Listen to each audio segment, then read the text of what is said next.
Welcome, everybody. We'll be starting in just a few minutes. And the moment we usually start in about 2 to 3 minutes, just so that we can give everybody a chance to come in. Thank you.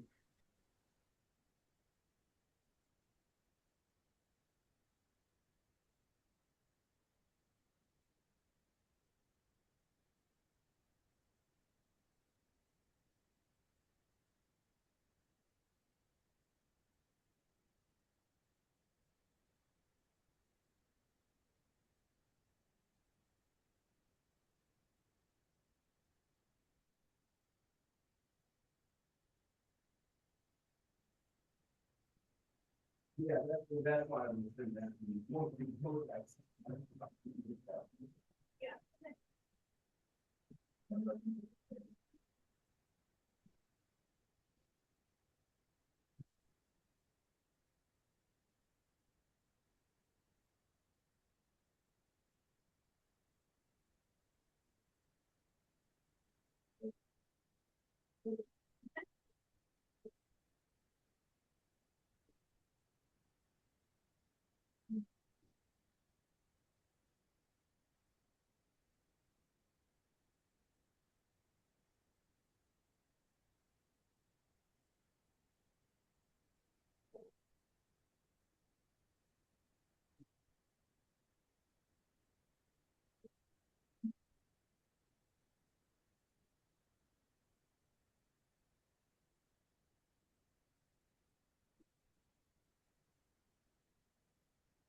Perhaps we'll get started. We will admit people as we see them. But thank you everyone for coming to day 3, the Advancing Student Learning Through Co-Curricular Recognition Programs, Best Practices, Innovation, and Collaboration, presented with Christy and Sarah. This is, I'm sure, going to be a wonderful and very engaging presentation. Both Christy and Sarah were previous co-chairs for the CCR Community of Practice. They are wonderful leaders and wonderful presenters. And so thank you for sharing your knowledge with us, both Christy and Sarah, and thank you for everyone for attending.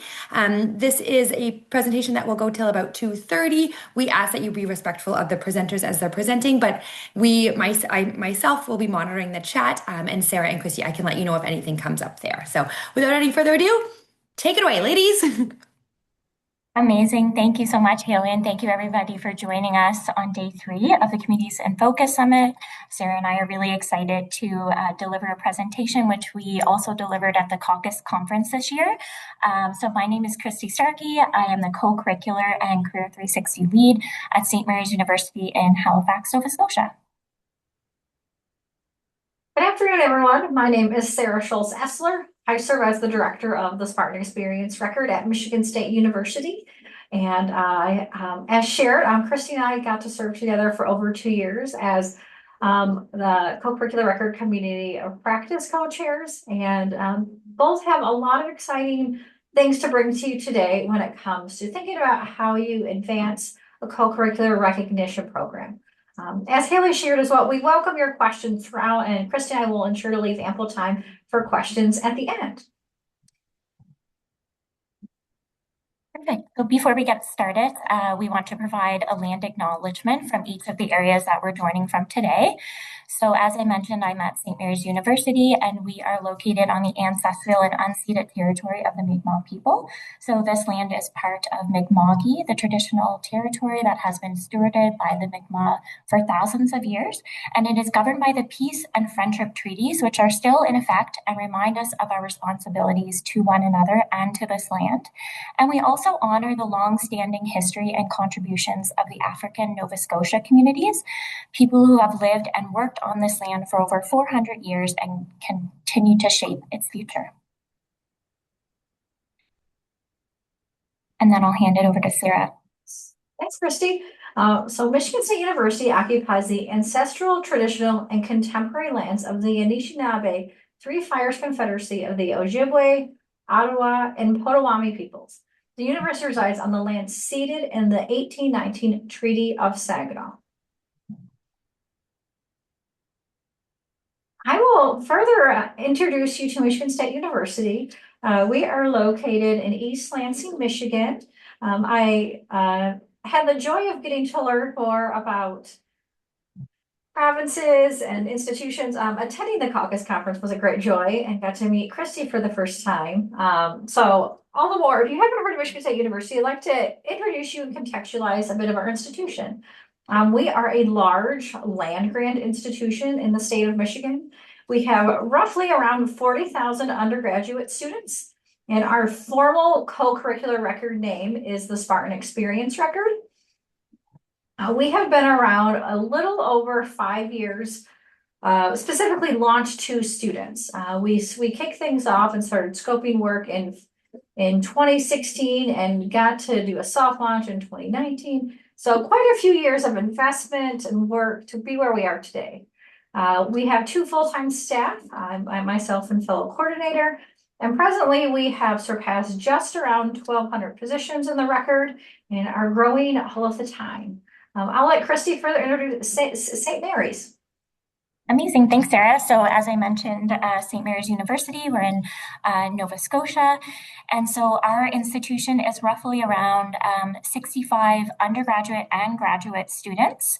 And our record is called the Student Experience Record. This was a transition we made about 3 years ago from our previous co-curricular record to the Student Experience Record, which we'll chat a little bit more about further in this presentation.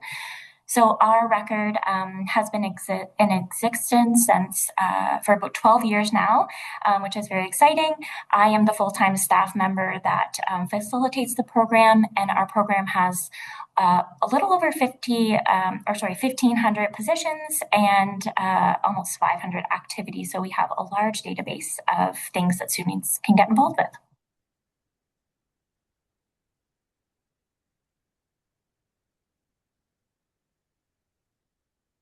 Next, we'll kind of tell you a little bit about what is a co-curricular record.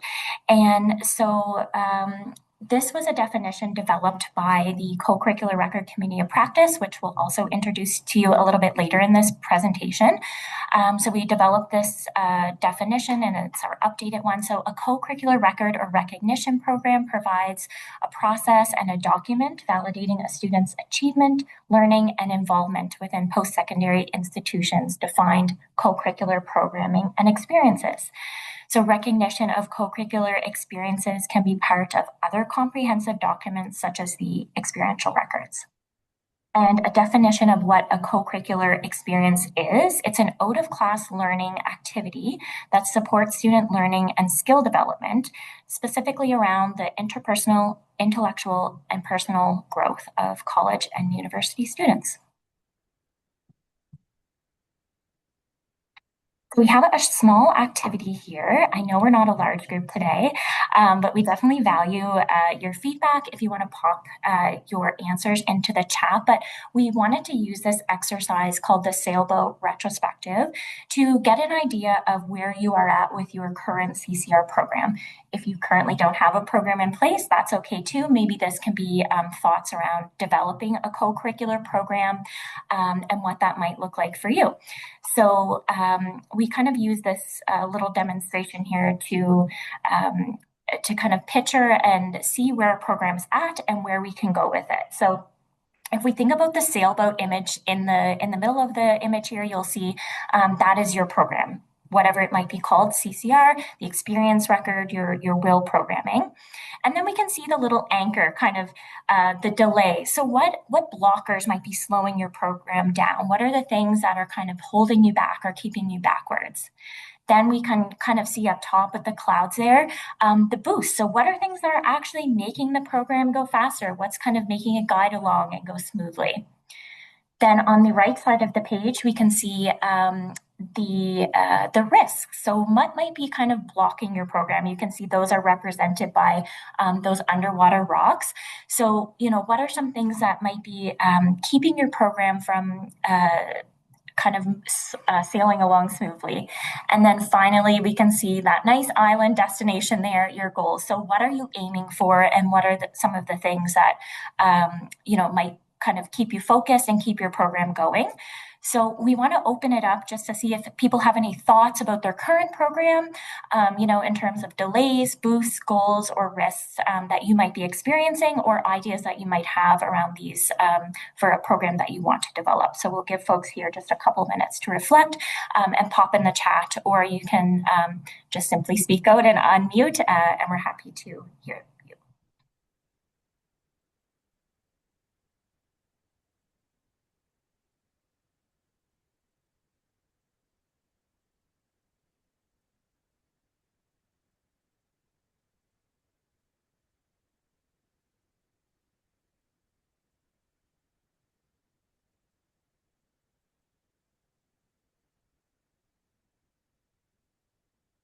Yeah, Haley. Sure. So I love this analogy. I've never seen a boat. I think it's really cool. So some of the delays that sort of slow down are I'm still learning our system, but in regards to the system, and that it's really just me doing it sort of on the side of my desk. It's one of the three of my portfolios. The boost is that I've learned that you can do a lot of automation and automatic uploads of activities, positions, and people. And so that is literally boosting and making everything faster. So that is super exciting. I don't know why it took me so long to learn that, but it did. So I'm happy I'm on that trail now. Risks is, we are still in the process of how do we define it and how do we promote it to students. So just sort of getting over some of those hurdles of like what is going to make sense in terms of the visual effects, all the way to, when is the best time to notify students and notify validators of it.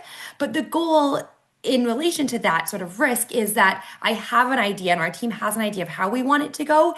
It's just sort of getting over those little bumps or icebergs in the water to get us to there. But there is a goal in mind. So thank you for helping me sort of see everything in this area. And I really like that. So amazing. Thank you so much for sharing. And definitely some of the feedback that we have as well. We'll show you some examples here in our next page.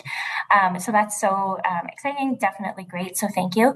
And I see some comments in the chat. So we are floating along with a refreshing breeze. Love that from Memorial University. Delays or holds on collaboration due to restructuring and staffing concerns. Definitely feel that. And probably a lot of other institutions do. And a comment on boost, so process development and improvement, for sure. So I'll just flip to the next slide to kind of show you some of the things that we have come up with. I'll quickly go through some of these. So boost, things like student feedback and testimonials. Those always make me so excited. And I'm just like, this is why I am here and doing this. It's so nice to hear those words from students. So asking for students for those testimonials. Also, strong support from senior leadership, I think, is definitely key. That's something I hear from a lot of institutions that I speak with, is like, this has to come from top down, and it has to be supported by the senior leadership at your institution. Looking about delays, so we talked about limited staffing. I think that's felt by a lot of institutions these days. Lack of awareness and understanding, another issue I think that a lot of institutions go through. In terms of risks, maybe technical delays, depending on what kind of system you're on, it may be taking a long time for upgrades to happen or bugs to get fixed, turnover of key staff, and maybe like over complex processes. For some goals that might be top of mind, increasing student participation across your faculties, building a comprehensive database, and integrating other types of work integrated learning onto your record. So next we'll talk, I'll hand it over to Sarah to talk a little bit about CCR best practices. Thanks, Christy. Great to see many of you engaging with us in the chat and hearing about how you're floating along, what your delays are. So thank you for contributing. Some of what we'll share next are some of the key foundational elements to starting a record, but most importantly, also sustaining a record. So if you're in a space where you're getting started and you're trying to start thinking of some of those big items, if you will, that need to be decided and actually are foundational to your record. One of the key places to start are the next two slides we'll talk about, which is our criteria And furthermore, what would meet that specific list of criteria outlined. So when you're thinking of the experiences you want to include and define as co-curricular or experiential, and what that looks like for your institution. What the list you have on your screen here are a variety of the activities that Christy and myself include within our records, and colleagues across the community of practice include as well. So by best practices, I just like to point out the list here is pretty expansive of multiple and various types of institutions across both Canada and the US. But of course, to point out career preparedness, on-campus employment, students who are involved in clubs, organizations, volunteer and community engaged learning, professional development opportunities, and a multitude of other things. All the more for our institution, it was always about the learning. So as we go to the next slide, and we start to think about further defining, thinking about what are the themes to those experiences? What are the key things that root those experiences, and how might we best reflect that on a co-curricular record?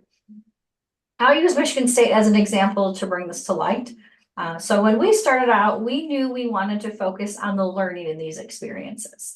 So from there, we set forth to understand how we wanted to ensure that learning had occurred.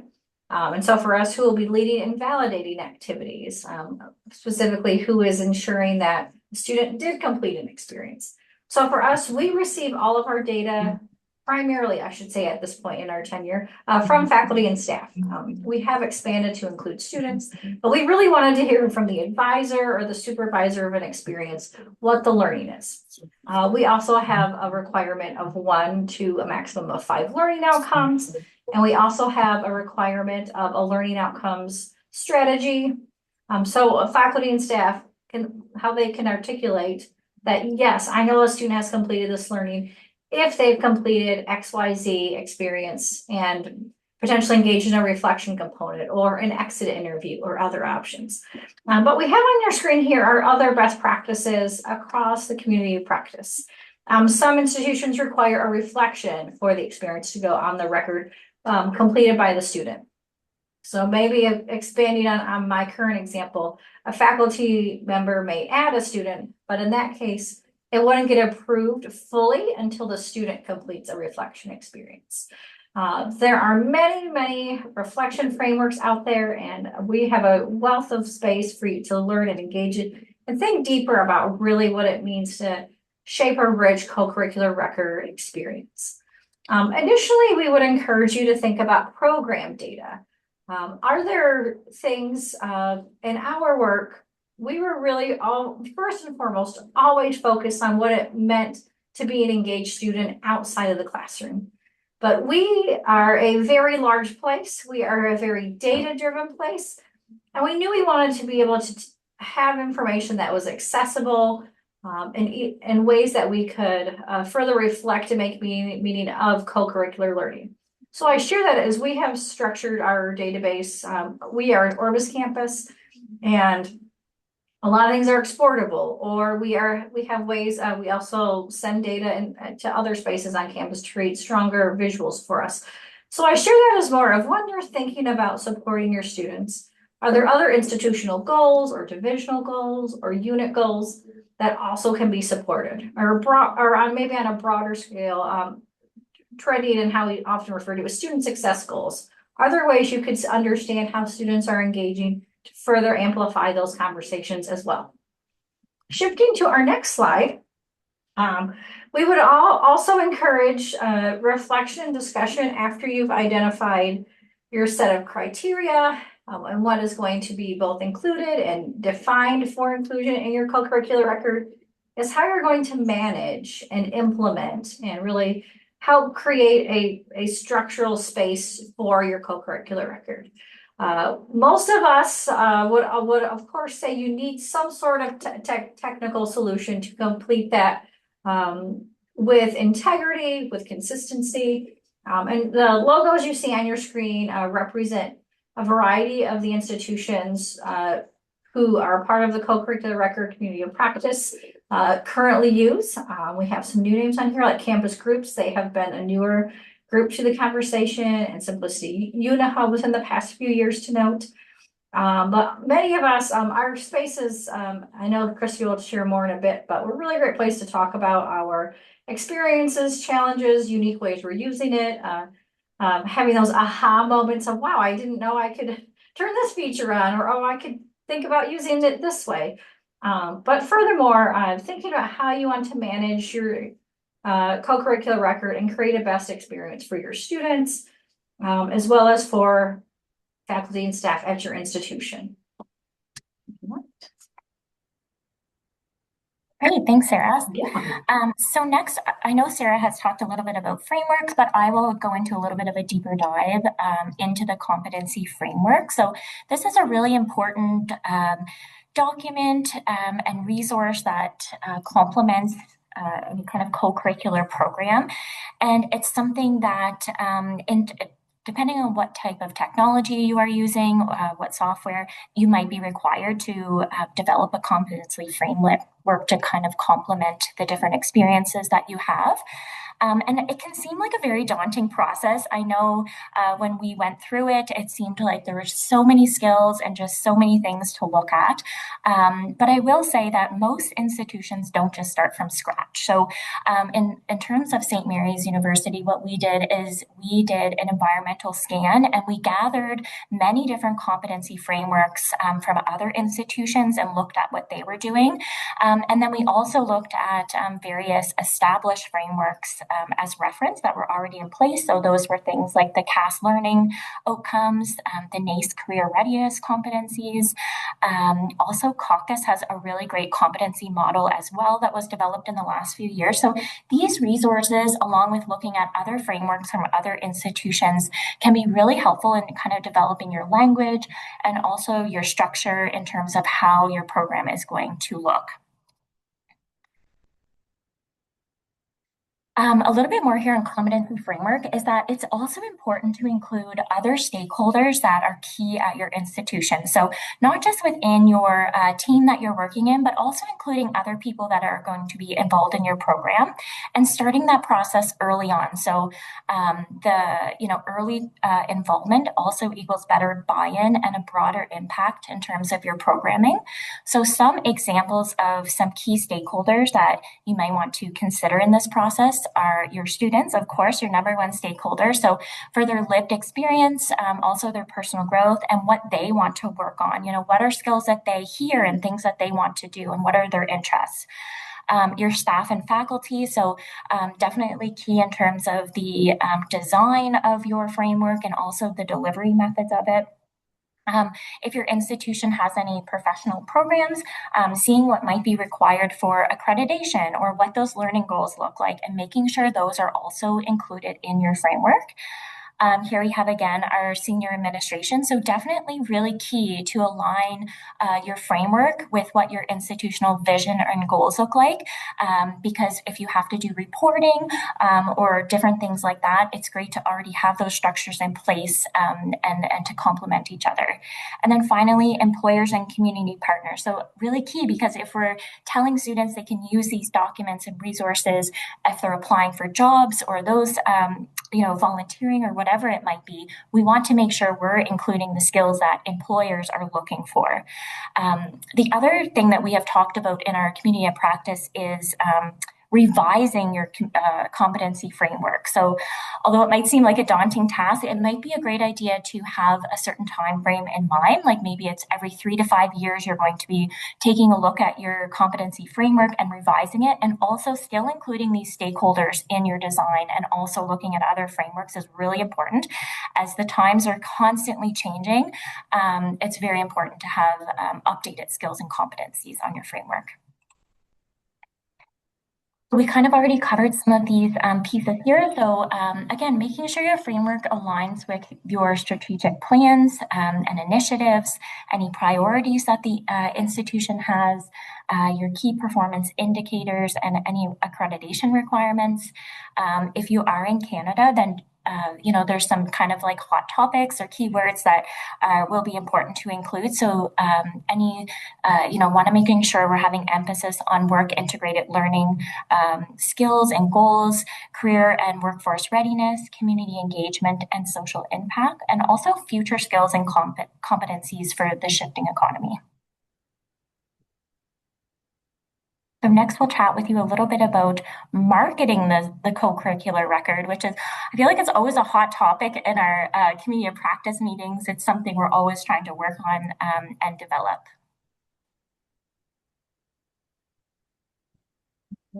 To kick us off regarding marketing to your students, as Christy shared, yes, I would say the consensus is there is not one best way. There are a variety of strategies to approach marketing to your students. And I would say all the more post-COVID, how our students are engaging, their needs. There are a variety of ways, I would say all the more for you to take a step back and think about, once you have all those foundational elements Christy and I have introduced, how you do want to launch this to students.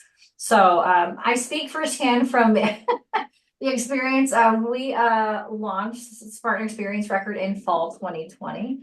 10 out of 10, an excellent time to launch anything new in higher education.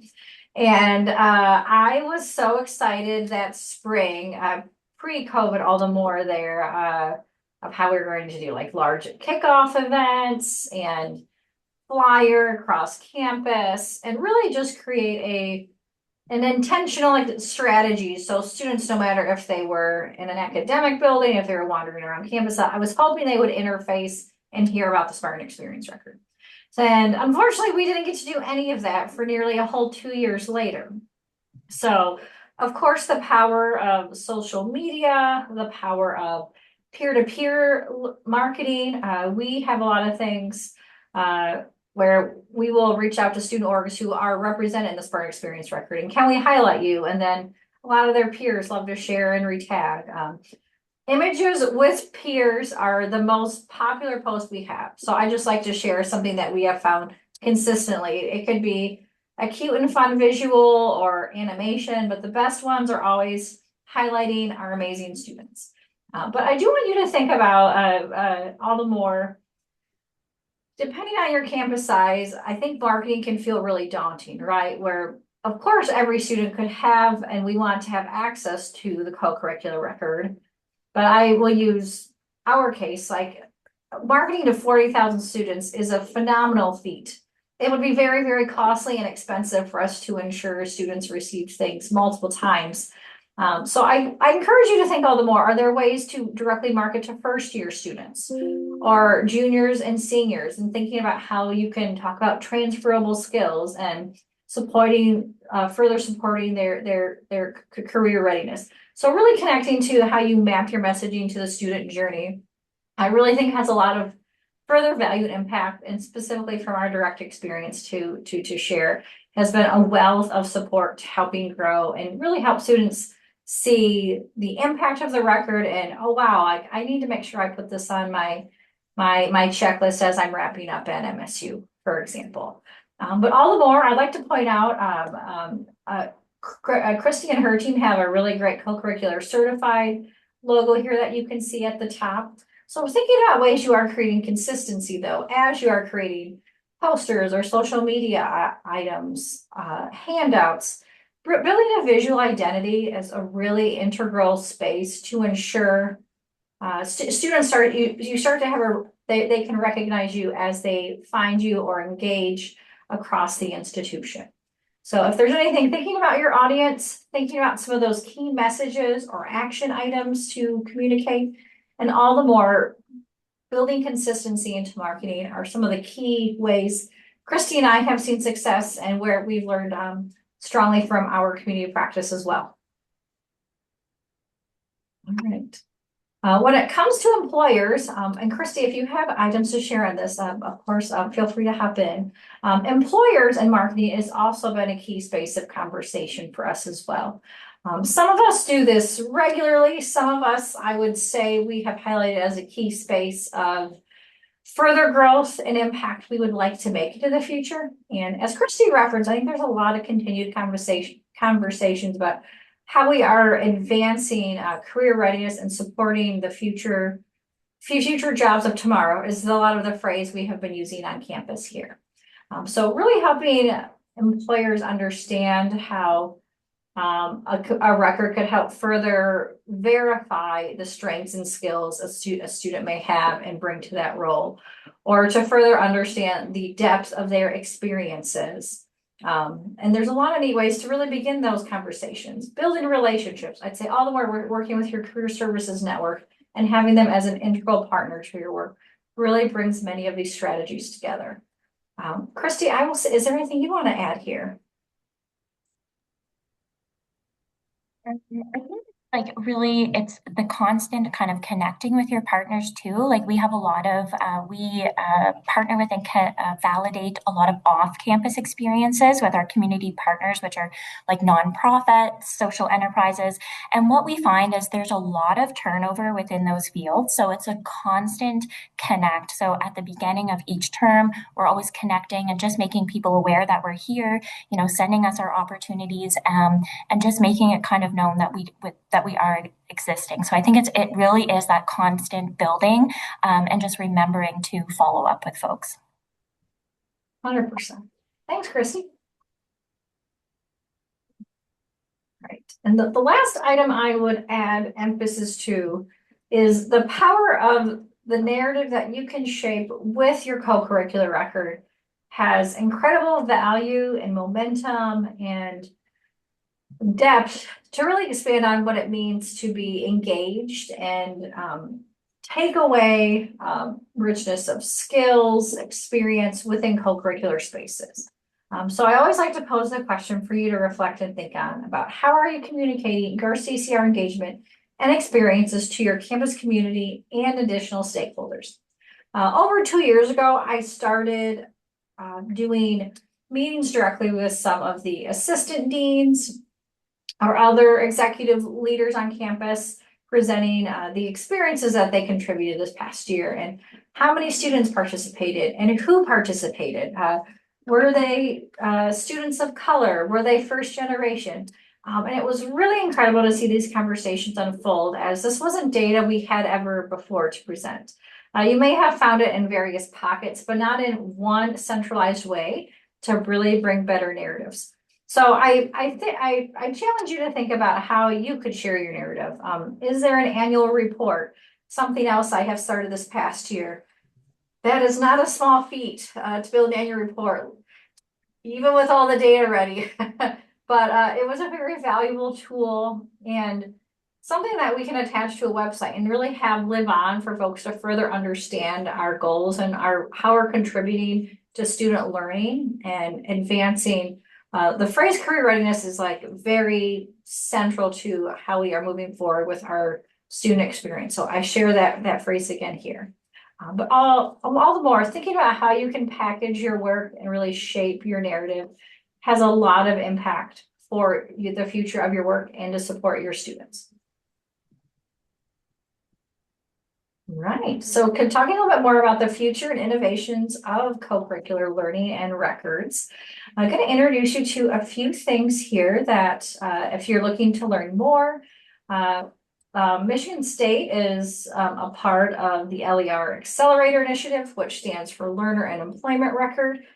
These are big in the States right now. So if you are looking for a deeper dive, I encourage you to check out ACRO, which is where the Learner Accelerator Initiative resources are. But there's a lot of neat things on definitions and best practices.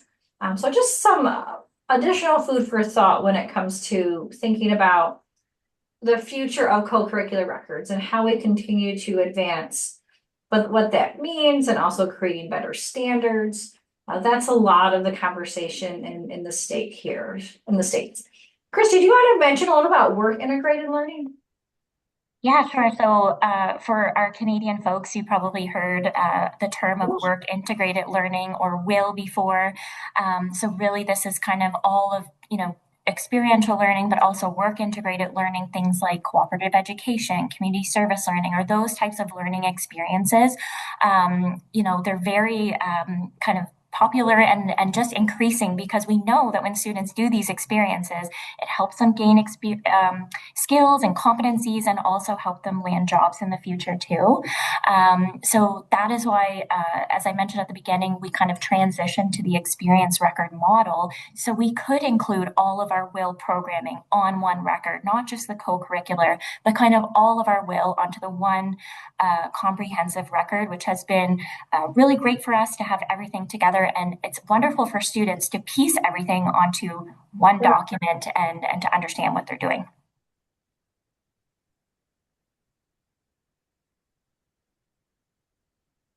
Perfect. So I'll chat next a little bit about our CCR Community of Practice, which we have referenced a couple times in this presentation. So this community of practice has been in existence since 2013, I believe it was. So it's a long-standing community of practice.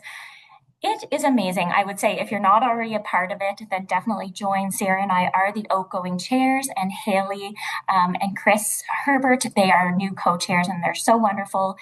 So in our community practice, we have monthly meetings where we discuss design and implementation, best practices. We also have show and shares where we get to actually see an inside look of each institution and what platform they're using, which is super helpful. And just kind of connecting with your peers. I know, like I said, I'm the only full-time staff in this role, so it can sometimes feel like, you don't have others to ask questions about, or other people in your team might not fully understand. So the community practice has been an excellent tool. I spoke with somebody in my first week in the job, like back in 2018, about, just kind of like this job and what to do. So it's been really helpful for me in various aspects. So just kind of know, like, you're not alone in this work, and we're all trying to kind of figure this out. And so this is a great place to do this together. So if you're not already on the meetings, highly recommend to do so. That's the email address there. You can reach out, and Haley and Chris can send you over the meeting invites, which we have once a month. Perfect. So I think we're right on our time here for discussion and questions. So I will just stop sharing right now so I can kind of see everybody here, and would love to hear any questions, feedback, or anything else that's on your mind. And feel free to just unmute, or you can use the chat too, whatever works best for you. While we're doing that, I am putting our emails in the chat if you have additional follow-up questions for us later. Hi, Michael. I see you unmuted. It's nice to see you. Hi, hey, Yes, Christy. thanks for joining Nice us to meet you. Hey, today. Sarah, good to see you. Yeah, Thanks for the likewise. presentation today. I'm very interested in your annual report and the efforts that went into that, Yeah, and best practices around that reporting tool. So either yeah. your assessments, your metrics, how you're presenting that to leadership teams. We're very new from St. Lawrence College. The role is quite new, the one that I'm in, and our SCR is only about 2 years old now. So we're still in our growing pain stage. Yes, a lot of exciting place to be getting started. Yes, I would note when we set out, and I'm finalizing our second version, and a lot of the feedback I received was it was very informational, but we wanted to make sure we were talking more about impact. So we've updated to have some further numbers on overall from when we started 5 years ago. So I did a lot of focus on only 23 to 24, like how many positions we added, how many students requested. But a lot of us being newer, they wanted to we got feedback on, I want to see like how much has this grown? I'm like, well, that's a good question. Like I live in that every day. Yeah. But a lot of folks don't realize like, wow, like we've added 1,000 experiences in 5 years is a lot of excitement. So all the more we tried to make sure, like we tried to align to other reports that were shared on campus. So I don't know if there's others already that maybe have gotten positive response. But that is something some units have really started to do more. And that was one thing we tried to mirror. So some of those key highlights, but also a quick overview to the record. Right. And also thinking forward. So, hey, if you've got things you want to start working on, like here's our website, and please jump into the work where we are now. But Okay. all the more, a lot of great ways to support conversations and further get buy-in for your work would be what I hope it can do for Yes. you all too. Right. Yeah. The annual report as a marketing tool to Yes, staff and to yes. How can it shareholders. not only communicate but help forward work? Mm. Yes. Good thing to share with the board of governors and stuff too, I'm sure. 100%. Yes. Okay. Good. Michael, Thank I you. think you and I are on the same wavelength because I had a Oh, very good. similar question, and Okay. I was like, that is so. Okay. No one wants to write reports, but that seems like a very exciting one to write. So, Yeah, so that got me were there excited. Yeah. particular departments that you sent it out to that like might not be as obvious to send it out to? That you're like, hey, this exists. Can That's you a good promote it? And then question. maybe next year you join? That's a good question. I know we've sent it to everyone who has directly supported us, so if they're a current like activity owner. But I know we would have sent it to like assistant deans or folks that have encouraged their staff to support the record who some of them have been very integral to really growing the record where others I think priority wise, like we haven't got to grow maybe as quickly as we thought with their unit. So I think it's been helpful. As we would say on campus, sometimes a little healthy competition works for Yes. like if this college has this many and we only had this many this year, like, well, we've got a lot of work to do. So I think it's a nice way to present the facts, right? Without saying, oh, we didn't get a lot of participation from X space on campus or whatnot. It really just helps show who has really strongly supported and also to further showcase gaps and opportunities. Good questions. Yeah. Yeah. And I'd be happy to share what we did last year, and we'll have the new one done, and I can share that in December. I'd be happy to follow up. Oh, Is that'd be is great. it posted on your website or it's very I internal to don't think here? I did. I was just realizing as I share that, I'm like, we always talked about, and then I think that didn't get crossed off, but it should be. That's been a goal of ours too. Okay, good to know. I know we wanted to share it directly before we posted it, if that makes Okay. sense. Yes. So I know that is why the order there, we haven't got that far yet, so. Excellent. I'm curious to know, has SCR become a significant recruiting tool for like prospective students? Does your marketing and recruitment team use that as a a Yeah. carrot, I guess?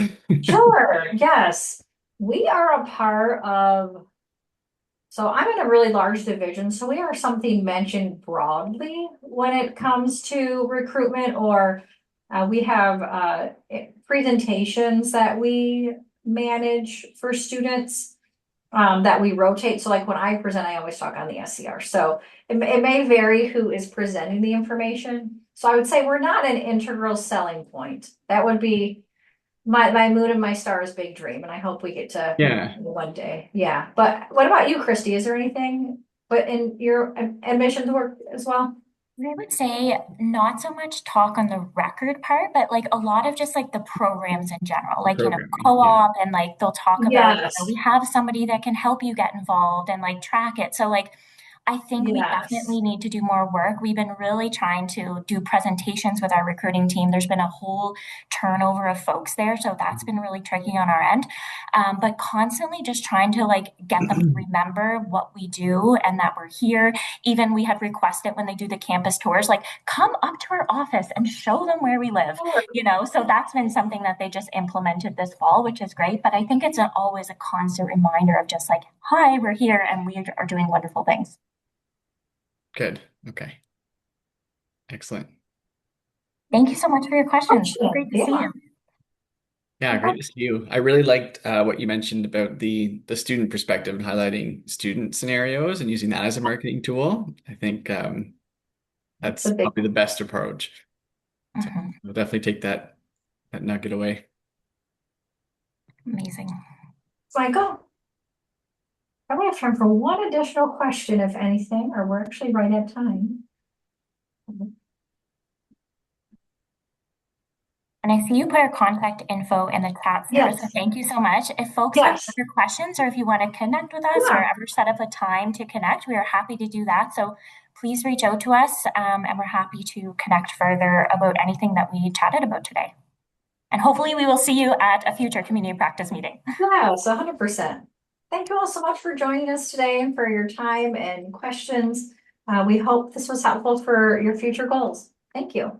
Thank you very much, Sarah and Christy, and for everyone for coming. You sort of wrap up our Community in Focus conference. And so thank you for ending on such a wonderful and intentional note when it comes to co-curricular records and transcripts and, learning beyond the classroom, as all of us here know that how important that is. So thank you for sharing your perspectives. Thank you everyone for joining, and have a wonderful rest of your day, if you're morning or evening. And yes, any of you that are interested in continuing and learning more about a CCR, we would love to invite you and welcome you to the next Community of Practice meeting, which is actually on, if I can do a shameless plug, November 25th at 2 p.m. Next Tuesday will be. Yes, you got it. Yeah, perfect. Thank you so much, Haley. No problem. Thanks, everyone. Thanks so much, Take care. everyone. Thanks, everybody. Bye.